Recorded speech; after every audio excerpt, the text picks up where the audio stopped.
So what I'm going to do in this presentation, and it actually follows on quite nicely from the two previous speakers, is to arm you in some way as you leave and walk out of this room today in terms of, well, what can you do? What can we do at a practical level?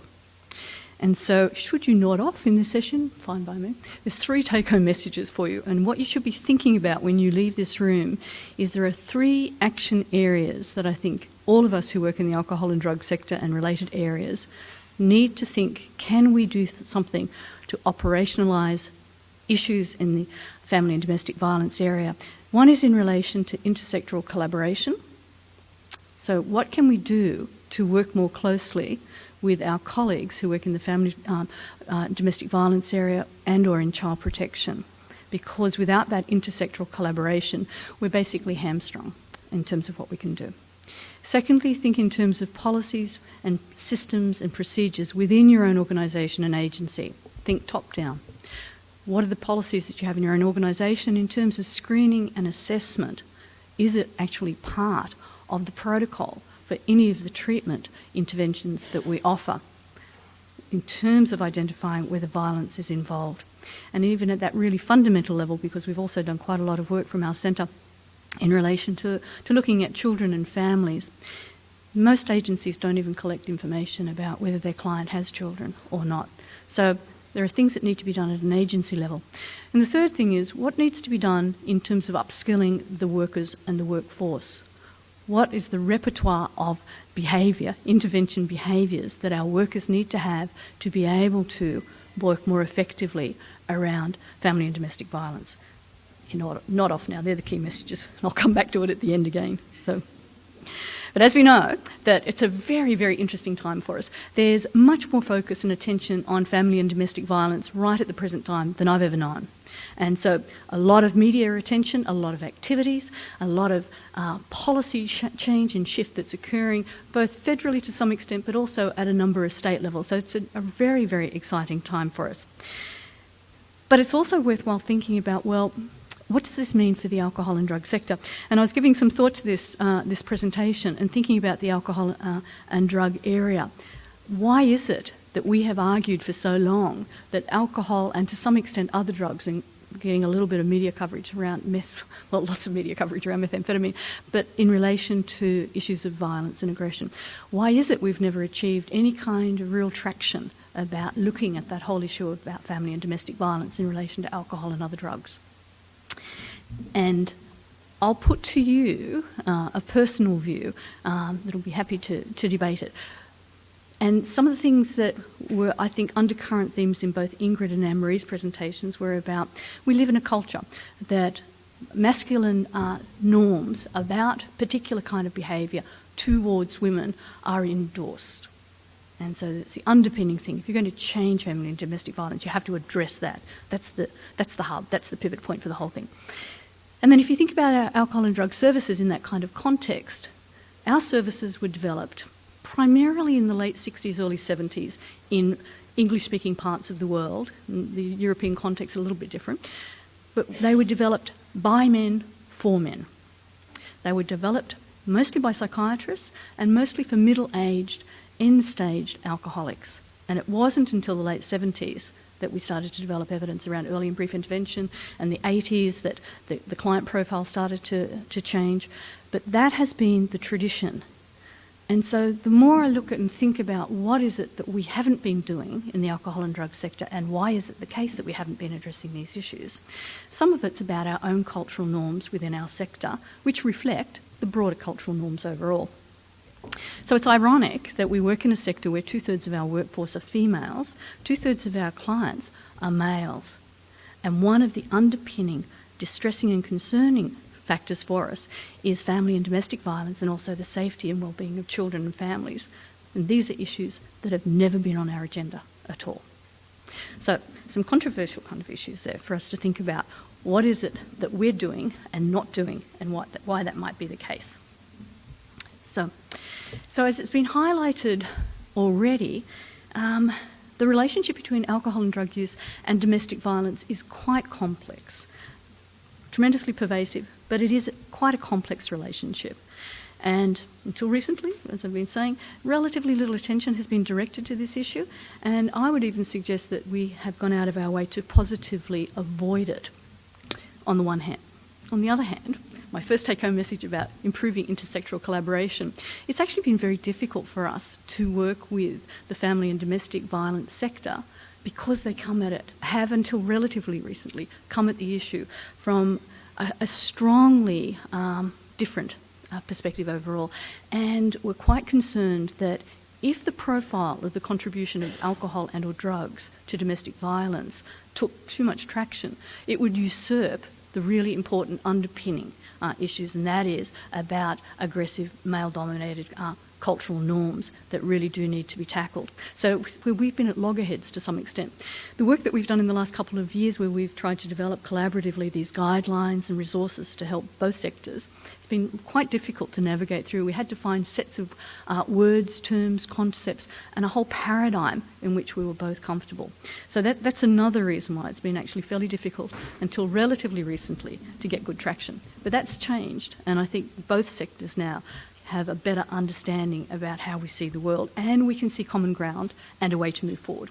So there's lots of good news in this, and a lot of the data is actually quite disturbing and quite depressing, but there's some good news stories in here as well. So what I want to do then in this presentation is to talk about how do we then synthesise the knowledge base that's increasing. While it's not a perfect knowledge base by any stretch of the imagination, we have a better understanding about patterns and trends and where problems are occurring and what kinds of situations are presenting to our services. But what do we need to arm our services and our workers to be able to respond more effectively? So that's the essence of it. So for those of you who don't know, our work at NCETA, the National Centre for Education and Training on Addiction, tends to cluster around these kind of 4 domains. So we do a lot of our own research generation ourselves. We undertake a lot of our own original studies, but we also do quite a lot of research synthesis, and that might be things like systematic reviews and meta-analyses and so forth. And then the facilitating of research into policy and practice. And so that's what this session is about to a large extent. So research translation and then that synthesising and identifying ways to make sense of it for people sort of at the coalface is very much what we're about. And so while our activities tend to pivot around these main issues, it's about evidence-based policy and practice and how do we achieve that. So the background to this issue has already been fleshed out, I think, really well by the previous speakers. There certainly is now a need for a comprehensive approach to understanding and addressing both the causes, the prevention and the treatment of family and domestic violence across the broader alcohol and drug health and welfare system. So we've got huge impetus for that occurring at the moment, more than I've seen previously. There's an increased focus on the interrelationship between these various sectors and an understanding now of how those sectors actually do dovetail together and may work together more effectively. Again, a good news story. And some of these, as has been mentioned, some of this is now being reflected in national policies related both to the protection and wellbeing of children and family support. So all really good progress. The impact on children has already been pretty comprehensively addressed by Anne-Marie. Thank you. So I won't go over that to any great extent. But I will talk a little bit about some of the things that have been alluded to in terms of definitional issues and about what actually constitutes family and domestic violence and the kinds of things that it might capture in the range of potentially abusive behaviours, because I think most of us tend to think in a fairly narrow, fixed way.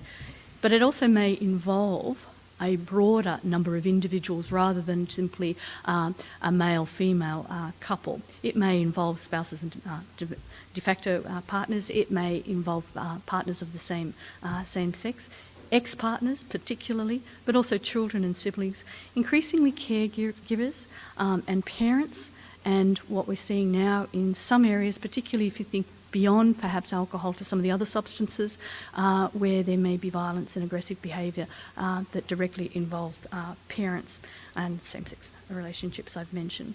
So, but the other thing to mention, I think, in terms of giving us better kind of traction and a better solid base from a policy perspective is the international Convention on Human Rights, and also the CROC, the Convention on the Rights of the Child. These are hugely important policy platforms that we can now work from. So violence against women and children is now increasingly recognised as a contravention of the Intervention Convention of the Human Rights, which states that all people have the right to be free from fear and violence, and that includes domestic violence. So I think we're well placed in an international and national policy perspective. Oops, let me just go look at that. So picking up again some of the threads that have already been covered off to some extent, and defining what constitutes violent behaviour. And again, it steps us out of our usual and traditional understanding of these things. And so it may include things like actual physical contact, so slapping, pushing, hair pulling, so forth, but also verbal violence, so yelling and swearing and bullying and starting off aggressive interactions, name-calling, the criticising, the putting down, the demeaning. Once you start to move down this list, most women will feel they're in very, very familiar territory of all different sorts. All sorts of controls that might be exercised, and the essence of family and domestic violence is about power and about control. And sometimes that's executed not through physical means, but through financial and social control over individuals, and forcing people to do things against their will. There may be weapons involved, there may be breakages, and certainly the threats to and harming of children and pets and others. So it's quite a broad array of activities that might fall under the umbrella of family and domestic violence, and again worthwhile considering the broader perspective rather than the more narrow one.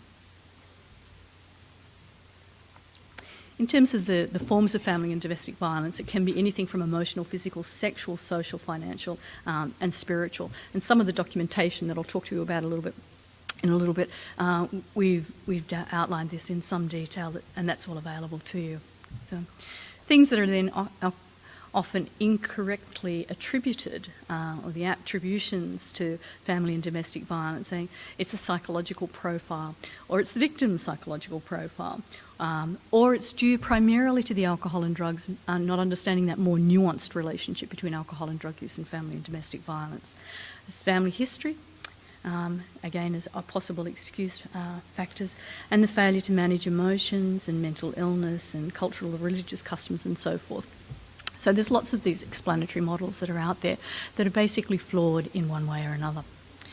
We're also very familiar with kind of cycles of violence that occur, and as workers it's important to have a very firm understanding and be well grounded in these kind of cycles of violence to understand what might be happening for the male client that we're dealing with, or the female family member or female client who may be subjected to violence of different sorts.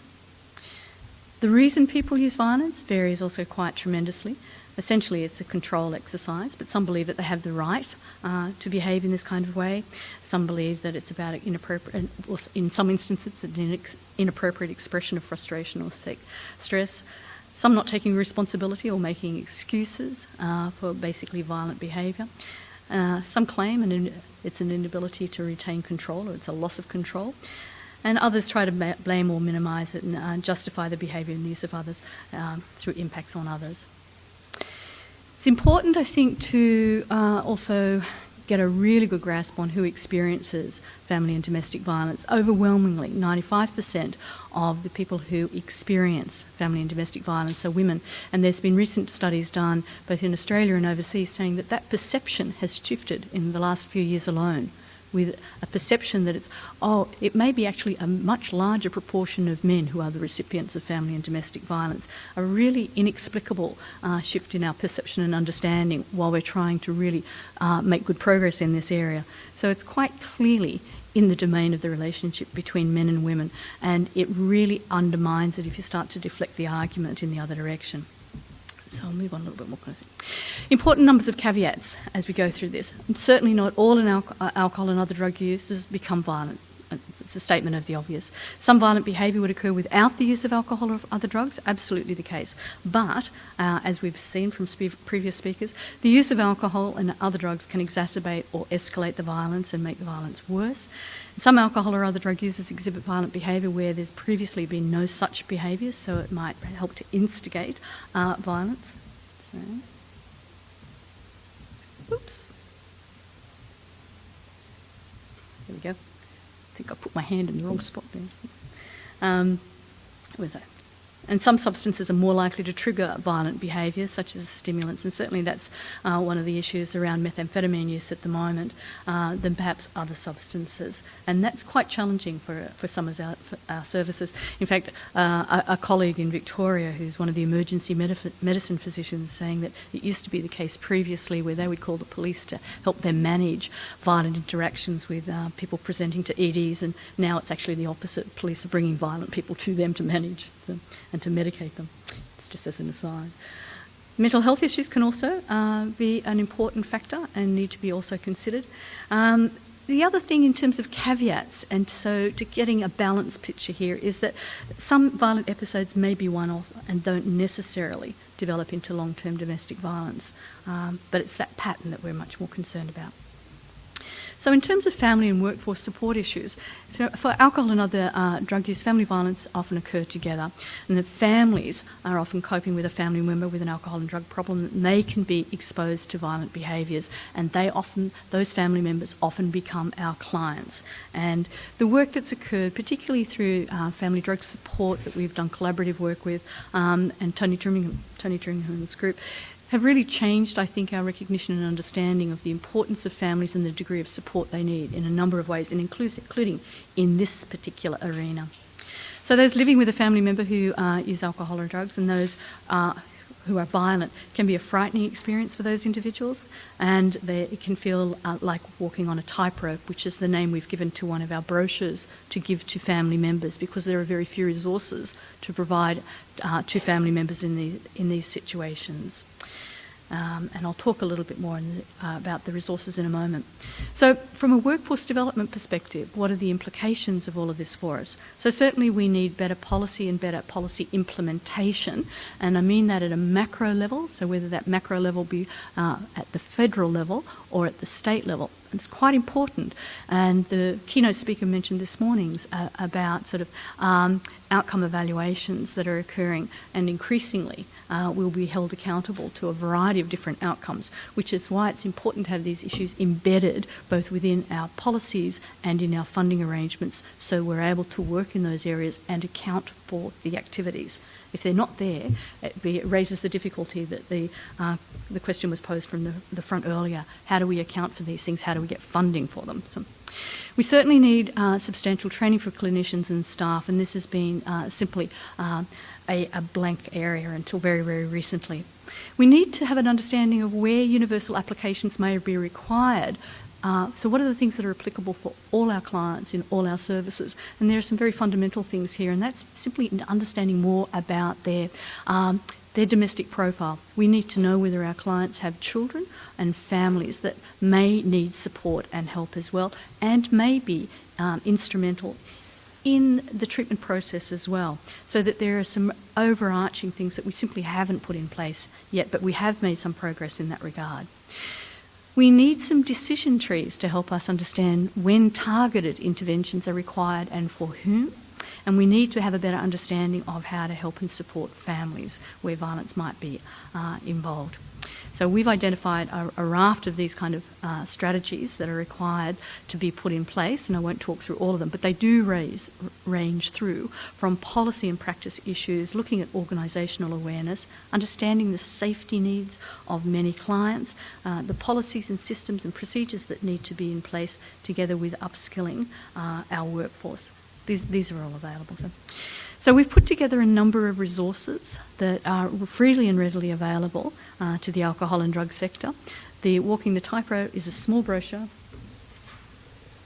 like that that's designed for clients, and the other documents, we're now running workshops around the country to work with the staff in our alcohol and drug services to raise level of awareness about these issues, to have a better understanding about what patterns and trends look like, to map out what some of the policies and procedures should or could look like in their particular service, and what are the sorts of actions they can take safely for either a male or a female client, and that will vary quite substantially.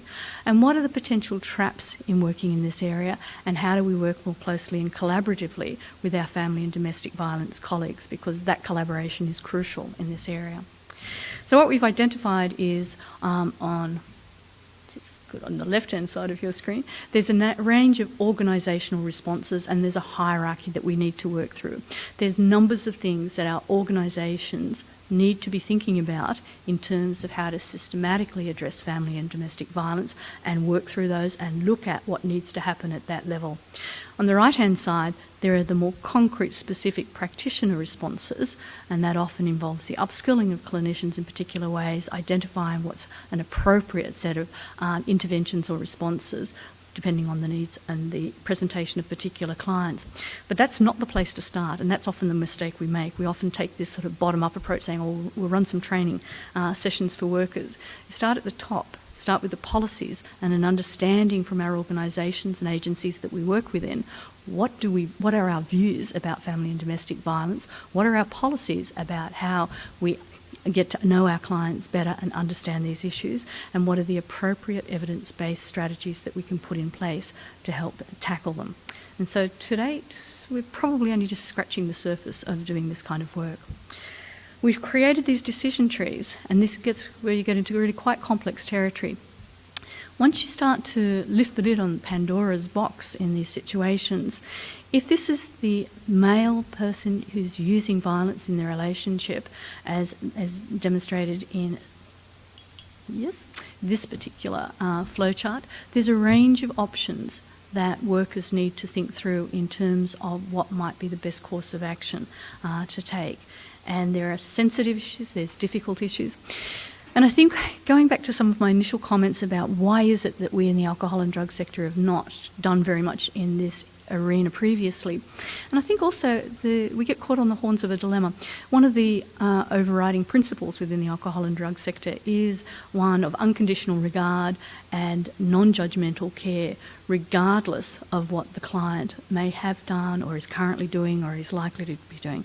And many of those activities are illegal, criminal, and antisocial, and very challenging in many, many respects.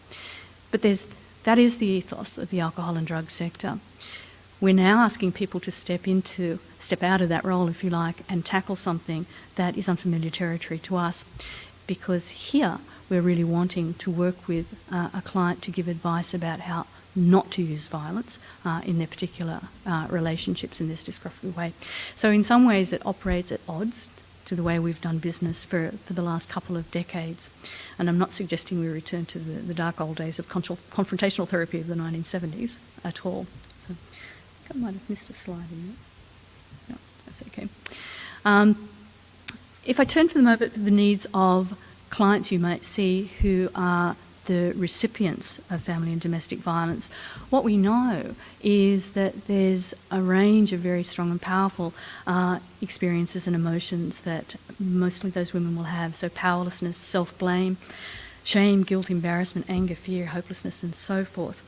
But there is much, and increasingly we see family members, and there's much that now can be done to understand and recognise the contributory role that family and domestic violence plays for clients such as this, and much that can be done. So, in addition to skilling up workers, there's much now that workers can do to help skill and arm clients in this respect. So there's numbers of things that can be offered to them to help in these very difficult situations. And often they're fundamentally about safety, and there's much in our resources that we talk about in relation to safety. There's no directives and judgment about you should do X or Y, you should leave it, not at all. There's questions about safety. How do you look after yourself and your children, and what are often very, very fragile situations. And if the question or the issue of moving away from a violent partner arises, often the level of risk for that person escalates or increases substantially. So safety is absolutely paramount. But numbers of things that can be done that are pretty fundamental to us in the alcohol and drug service. So helping clients to learn to communicate slightly differently in the I form rather than we. And this is all stock standard stuff. But these are helpful things for these clients to be able to manage very difficult circumstances. And avoiding dealing with violent behaviours. This has been used quite a lot now with parents who have children maybe in their 20s or 30s and perhaps using a variety of substances, but particularly methamphetamine, helping the parents avoid confrontational situations with somebody who might be either intoxicated or still affected from drugs. Difficult questions that arise in terms of, should we as workers in this area involve police? And when do you do that? And when do you share quite sensitive information? And in South Australia, there are new protocols that have been developed, particularly around child protection, about sharing quite vital and sensitive information that will often save lives. So we're not playing at the edges. Some of this is potentially life-threatening. When do intervention orders kick into play, and how can they be applied? And they vary from state to state, so which is why very specific training is required in each jurisdiction to familiarise workers with this broad array of issues. And then it gets somewhat more complex when we are dealing with with family members who may also have a mental illness that may be a contributory factor as well. So again, not underplaying the complexity of these issues. Safety plans are issues that are mapped out in both the programs that we run and the documentation that we provide, because of the very crucial importance of ensuring an individual's safety and the real threat to people's lives and well-being that can be involved. So in terms of wrapping up, were you waving coloured cards at me yet? Okay. That's right. And so in terms of the challenges of working in this area, the challenges operate across kind of just about every area. So politically, let's not go politically at the moment, shall we? But we do need to have political change. We've got more political will in this area, than, as I said, than I've ever seen before. We need to look at particular environments where there's greater social vulnerability, and particularly, say, disadvantaged groups. The other thing that we know in terms of family and domestic violence, some of the groups that are most susceptible to an experience of family and domestic violence tend to be young. They're people in their 20s and 30s. That's where it clusters. And we tend to also think in terms of people who are in established relationships, either married or sort of cohabiting. The literature is also very clear. It occurs with couples that are dating as well. And so we need to be quite mindful about the social context in where this is occurring and who are the vulnerable individuals. The service system response we've talked about quite a lot so far. The educational environment can play a role here, and it's been quite an interesting push at the moment, so suggesting that if you're going to be running sex education programs in schools, you really do need to be looking at masculine culture, because that's what underpins this whole issue. What I've been describing is a response to the problem.